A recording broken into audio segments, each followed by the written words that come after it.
বন্ধুরা, আজ আমি তোমাদের সাথে একটা মহারাষ্ট্রের রেসিপি শেয়ার করছি। এটা খুবই বিখ্যাত রেসিপি মহারাষ্ট্রের। এটা মহারাষ্ট্রের রেসিপি হলেও বিভিন্ন প্রদেশে এটার চল আছে এবং এটা ভীষণ ভালো একটা ডিশ। এটার নাম হচ্ছে পুরনপোলি। তো এটা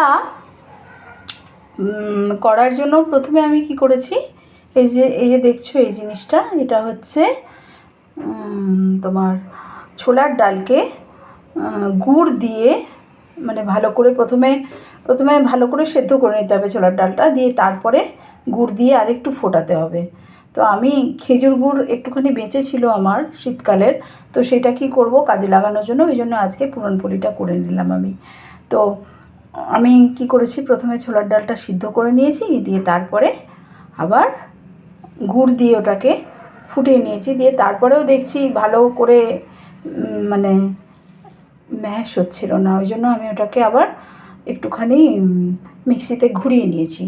দিয়ে তারপরে অল্প একটু ময়দা দিয়ে একটু সুজি দিয়ে এটা একটু মন্ড মতো করতে হবে। তো এই যে মন্ড মতো করতে হবে, করে এবার আটার যেরকম আমরা পিঠে বানাই, গুড় পিঠে বানাই, বা আমরা যেরকম কচুরি বানাই, সেরকমভাবে মানে ময়দার এর ভেতরে দিতে হবে।